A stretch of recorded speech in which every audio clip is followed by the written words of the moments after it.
네, 안녕하세요. 서울익입니다. 오늘은 3월 10일 화요일입니다. 오늘은 이제 조금 연령별, 뭐 30대, 40대, 50대, 60대까지 이 정도의 자산을 좀 모아야 한다는 주제에 대해서 한번 이야기를 해보려고 하고요. 사실 좀 이런 이야기를 하기가 굉장히 좀 부담스럽긴 한데, 좀 요즘에 보면은 유튜브에 뭐 이제 어떤 피라미드식 표를 가지고 와서 어느 연령대는 이 정도 자산을 모아야 되고 이런 것들이 좀 정해져 있는 것 같더라고요.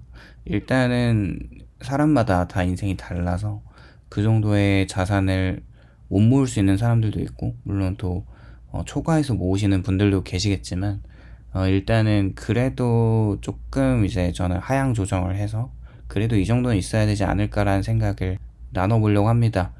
그렇게 이제 최소 이 정도 자산을 가지고 있어야지 노후에는 그래도 인생이 어렵다고 하지만 그래도 잘 버티면서 살아갈 수 있지 않을까 하면서 이야기를 해보겠습니다. 사실 다들 인생이 좀 다르니까 저만의 생각이 맞다고 생각을 하지 않아서 개인별 생각하시는 다른 생각들이 다 맞다고 생각합니다.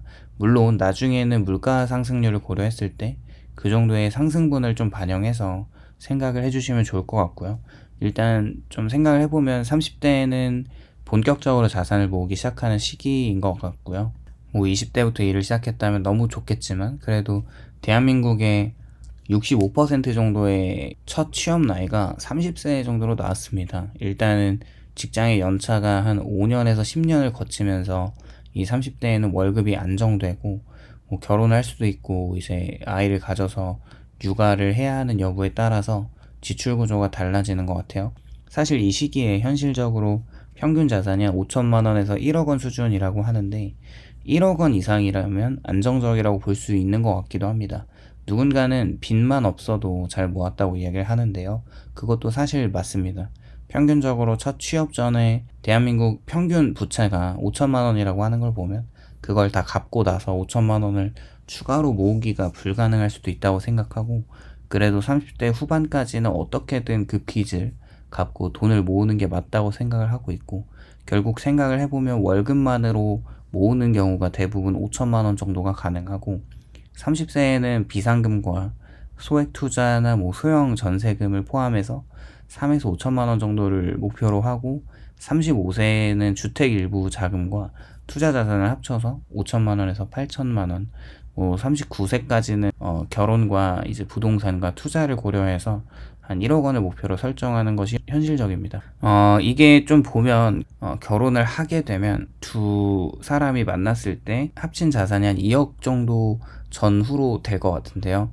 또 세부 항목으로 보면은 뭐 조금 이제 주담대에 들어가는 이제 계약금이나 어떤 그 내가 넣은 돈의 한 5에서 7천만 원 정도 이 전세금을 내거나 아파트를 매매할 때 목돈이 들어가는 거 그 외에는 대출 일부 상환을 하면서 비상금을 한 150만 원, 이 생활비 기준 뭐 3개월치 정도로 확보해서 450만 원을 좀 마련하고 투자와 저축은 월 소득에 그래도 이제 만약에 집을 매수했다면 거기에 나가는 이제 원리금이랑 이자를 제외한 그래도 한 10에서 20%를 계속 ETF나 펀드나 연금 저축이나 장기적으로 복리에 노출되는 투자에 활용하는 전략이 바람직하다는 생각이고요. 집을 매수하지 않았더라면 그것보다 훨씬 더 많은 한 6, 70%를 계속 투자에 할애해야 한다고 생각합니다.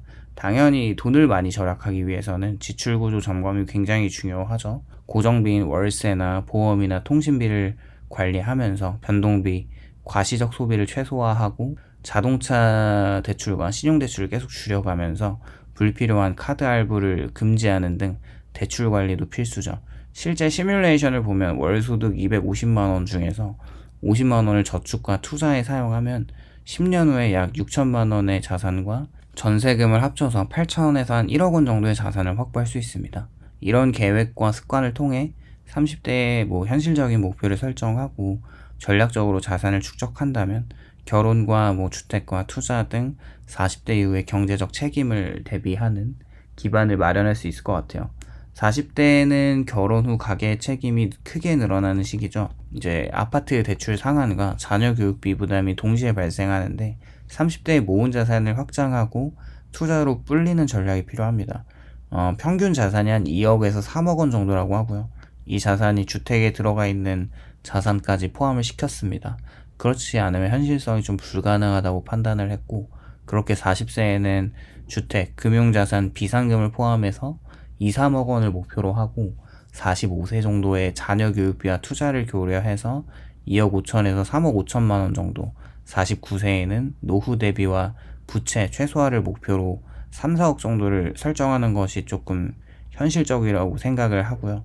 세부적으로 보면 수도권 소형 아파트가 3억에서 한 3억 5천만 원 하잖아요. 그 지방 소형 아파트가 2억에서 2억 5천만 원으로 설정을 했을 때 금융자산이 월 50에서 100만 원 정도를 장기 안정형 ETF나 펀드에 투자하면 10년간 약 1억에서 1억 5천만 원을 마련할 수 있습니다.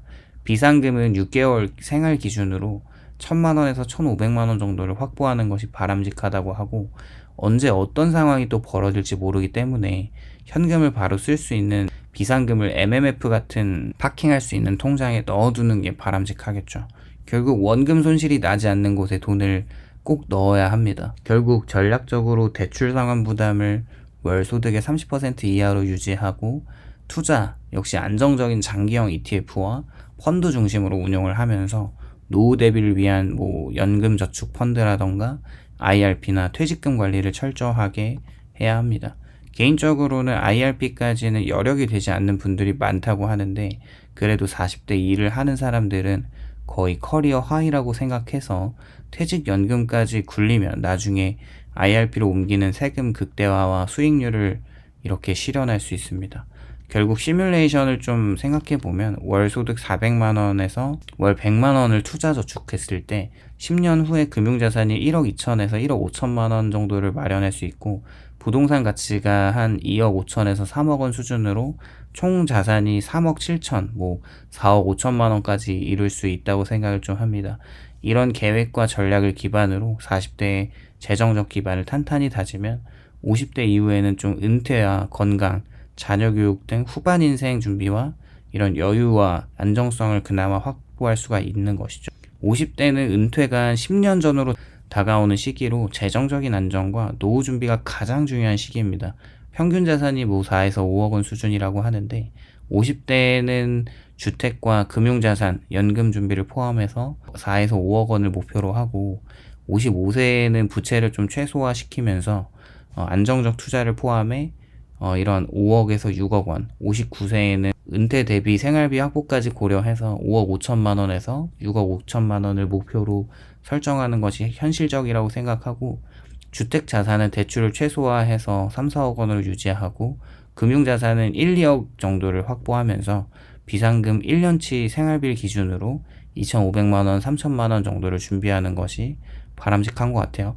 전략적으로는 투자 안정화가 중요해서 원금 안정형 자산의 비중을 계속 확대하고, 은퇴 전까지 대출을 청산해서 부채를 0원으로 만드는 게 목표입니다. 국민연금과 퇴직연금과 IRP 등 연금을 적극적으로 활용해서 은퇴 후 안정적 수입원을 확보하는 것도 필수적이라는 생각을 하고 있고, 실제 시뮬레이션을 보면 월 소득 500만 원 정도에 생활비 300만 원을 제외하고 100만 원을 계속 저축하고 투자하면 10년 후에 금융자산 약 1억에서 1억 5천만 원을 마련할 수 있고, 여기에 주택 3억 원의 가치를 합치면 총 자산이 4억에서 4억 5천만 원 수준에 이를 수 있습니다. 이러한 계획과 전략을 통해서 50대에는 부채 부담을 줄이고 안정적 금융자산과 연금 기반을 확보함으로써 은퇴 이후 생활의 안정성을 계속 확보하는 게 목표이고요. 건강 문제와 예상치 못한 지출에도 대비할 수 있는 여유를 갖출 수가 있습니다.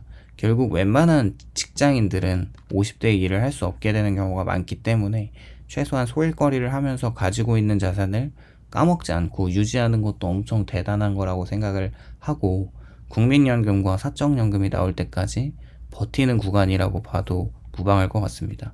일단 60대에는 은퇴 직전이거나 이미 은퇴한 시기라고 생각해서 사실 안정적인 생활을 위해 최소 6억 원에서 8억 원의 자산이 필요한 시기입니다. 평균 자산이 한 5, 6억 원 수준인데 60세에는 주택이나 금융자산 연금을 포함해서 6억에서 7억 원을 목표로 하고, 65세에는 생활비와 의료비까지 포함해서 6억 5천, 7억 5천만 원, 69세에는 장기 요양과 예비비까지 고려해서 그런 자금을 목표로 하는 것이 현실적이긴 합니다. 보통 60대가 되면 사실 넓은 집에서 또 살 필요가 없기 때문에 만약에 자녀들이 출가를 했다면 집을 좀 다운사이징 하는 것도 괜찮고, 당연히 주택연금을 신청해서 매월 돈을 받을 수 있습니다.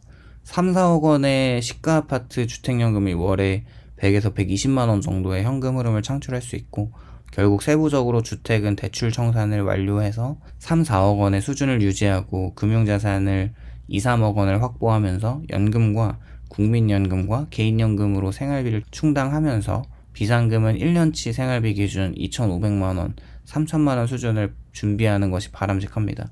전략적으로는 월에 200에서 한 250만 원 생활비를 확보하는 것이 포인트이고, 투자 포트폴리오는 원금 안정형 배당 중심으로 운영을 하되 부채를 완전히 청산하고 의료비, 장기 요양 비용에 대비하는 것이 핵심인 것 같습니다.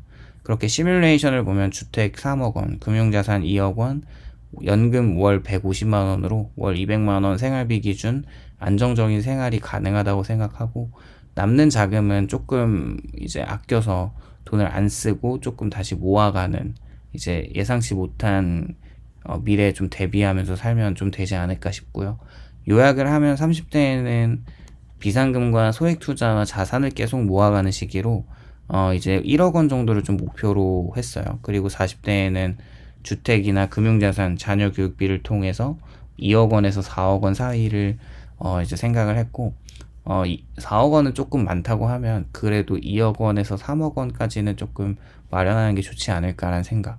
그 50대에는 부채를 최소화하고 안정적 금융자산과 연금을 포함해서 4억 원에서 6억 원 정도. 60대에는 은퇴생활 안정과 연금, 의료비 대비를 포함해서 6억에서 8억 원을 목표로 연령별로 전략적 자산 관리를 이어가는 것이 현실적입니다. 사실 이런 상황이 개개인들이 다 다르기 때문에 어쨌거나 이건 최소한의 금액을 말한 것이고, 더 많은 자산을 모으는 게 더 윤택한 노후 생활을 담보할 수 있다고 생각을 합니다. 오늘은 이렇게 연령별 이제 이 정도의 자산을 좀 모아야 한다라고 하는 그 기준에 대해서 얘기를 해보았는데, 오늘도 영상에 공감이 되셨다면 좋아요와 구독을 부탁드립니다. 감사합니다.